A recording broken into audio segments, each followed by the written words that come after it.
Assalamualaikum warahmatullahi wabarakatuh. Perkenalkan, nama saya Tansyatul Nadia dengan NIM 19042162.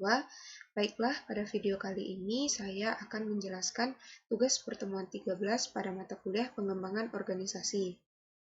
Baiklah, pada tugas kali ini yang akan saya paparkan adalah 4 pengembangan organisasi yang meliputi T-groups, coaching, mentoring, dan pengembangan kepemimpinan. Yang pertama adalah T-groups atau training groups atau pelatihan kepekaan. Pelatihan ini bisa saja memiliki banyak nama, seperti pelatihan kepekaan, sensitive training, pelatihan laboratorium, pertemuan kelompok encounter group atau T-groups, kelompok pelatihan. Tetapi semuanya mengacu pada sebuah metode perubahan perilaku melalui interaksi kelompok yang tidak terstruktur.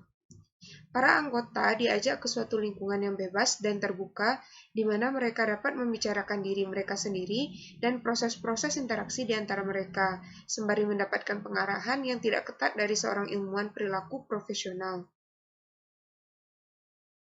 Tujuan dari T-group adalah meningkatkan kesadaran pelaku terhadap perilaku mereka sendiri dan bagaimana orang lain memandang mereka, memiliki kepekaan terhadap perilaku orang lain, dan mendapatkan pemahaman mengenai proses-proses kelompok. Hal yang coba dicapai meliputi meningkatnya kemampuan berempati kepada orang lain, keterampilan mendengarkan, keterbukaan yang lebih besar, toleransi atas perbedaan-perbedaan individu, serta keterampilan resolusi konflik. Yang kedua adalah coaching. Coaching menurut Mon dan Allgood adalah metode yang bertujuan untuk tercapainya aktualisasi diri seseorang dengan memfasilitasi proses pembelajaran dan pengembangan dalam rangka mengoptimalisasikan potensi pada orang tersebut. Pelatihan coaching merupakan salah satu intervensi atau perlakuan yang dapat diberikan pada anggota organisasi untuk meningkatkan kinerja atau kompetensinya. Coaching adalah salah satu bentuk intervensi pengembangan yang memungkinkan individu dapat menyesuaikan diri secara cepat terhadap perubahan besar yang ada di lingkungan kerja. Coaching sering digunakan dalam pengelolaan organisasi, terutama untuk meningkatkan pembelajaran, pengembangan diri, dan kinerja pegawai. Dalam prosesnya, coaching membangun kemitraan kreatif dengan coache atau individu yang di-coaching, dan bertujuan untuk mendesain dan mengimplementasikan perubahan yang spesifik dan bermakna dalam kehidupan pribadi dan profesional. Jadi, sebenarnya proses ini bisa fit in dalam semua organisasi. Tujuan dari coaching ada 4. Yang pertama, membawa nilai karyawan lebih sejalan dengan nilai filosofi perusahaan. Yang kedua, membantu karyawan mengembangkan kebijaksanaannya, misalnya dengan pengalaman yang dimiliki oleh atasannya. Dia mampu menyelesaikan masalah yang serupa. Kemudian yang ketiga, membantu karyawan dalam belajar pengetahuan yang baru, misalnya metode, teknologi, dan prosedur. Serta yang terakhir, membantu karyawan memperbaiki perilaku-perilakunya yang tidak sesuai dengan jabatannya. Yang ketiga adalah mentoring. Mentoring merupakan salah satu pendekatan dalam pengembangan sumber daya manusia yang menjadi bagian penting untuk menciptakan organisasi yang siap bersaing dalam kemajuan dan persaingan usaha. Kaswan menjelaskan mentoring sebagai sebuah kemitraan antara mentor atau yang memberi bimbingan dan mente atau yang menerima bimbingan.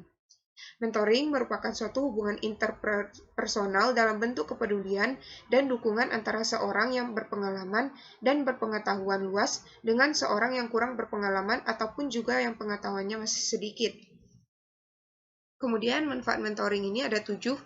Yang pertama, membantu melatih karyawan baru, membangun kepemimpinan interpersonal, dan pengembangan keterampilan untuk karyawan senior dan junior, kemudian membantu karyawan terhubung dengan rekan kerja mereka, yang memungkinkan mereka merasa lebih bersedia mengutarakan pikiran dan mengkomunikasikan ide mereka, kemudian berkontribusi pada budaya kantor yang dinamis, kemudian membangun loyalitas karyawan dan membangun semangat tim, yang keenam, Monitoring dapat membantu mente lebih percaya diri dan mandiri. Yang ketujuh, bagi sebuah organisasi, monitoring merupakan cara efisien untuk mentransfer kompetensi dari satu orang kepada orang yang lain. Hal ini akan membangun tim yang kuat dan dapat menjadi bagian dari perencanaan sukses yang baik. Karakteristik program mentoring. Yang pertama, berlangsung di luar garis hubungan manajer karyawan atau persetujuan bersama dari seorang mentor dan orang yang dibimbing. Kemudian fokus pada karir atau fokus pada pengembangan profesional yang mungkin berada di luar area kerja mentor. Yang ketiga, hubungan bersifat pribadi seorang mentor memberikan dukungan profesional dan pribadi. Yang keempat, hubungan dapat diprakarsai oleh seorang mentor atau diprakarsai oleh organisasi. Kemudian, hubungan melintasi batas-batas pekerjaan. Dan yang terakhir, hubungan dapat berlangsung untuk jangka waktu tertentu dalam program formal dan dapat berlanjut dalam hubungan mentoring informal. Baiklah, penjelasan yang terakhir mengenai pengembangan kepemimpinan. Pengembangan kepemimpinan adalah suatu usaha yang dilakukan untuk meningkatkan kemampuan atau keterampilan kepemimpinan individu menjadi lebih tinggi dari tingkat kepemimpinan sebelumnya. Pengembangan kepemimpinan dalam organisasi atau perusahaan merupakan usaha peningkatan kemampuan pemimpin yang dikhususkan untuk individu atau anggota tim yang terpilih agar kemampuan kepemimpinannya lebih berkembang dan meningkat. Program pengembangan kepemimpinan harus selaras dan mampu mendukung strategi organisasi. Kemudian, program pengembangan kepemimpinan juga harus mengidentifikasi kesenjangan dalam kepemimpinan, baik keterampilan, pengetahuan, dan kemampuan yang dibutuhkan untuk melakukan perubahan. Faktor dari pengembangan kepemimpinan ada 5. Yang pertama, pembinaan, partisipasi, pelatihan pengembangan, yang keempat, delegasi, dan terakhir adalah pemberdayaan. Tahapan pengembangan kepemimpinan ada 3.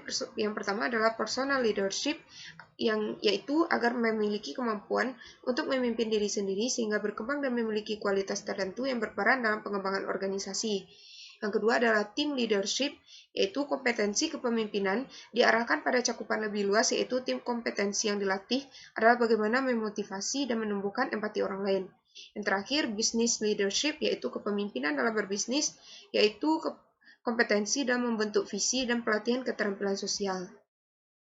Baiklah, sekian pemaparan tugas pertemuan 13 oleh saya. Terima kasih. Jika ada yang salah, saya mohon maaf. Assalamualaikum warahmatullahi wabarakatuh.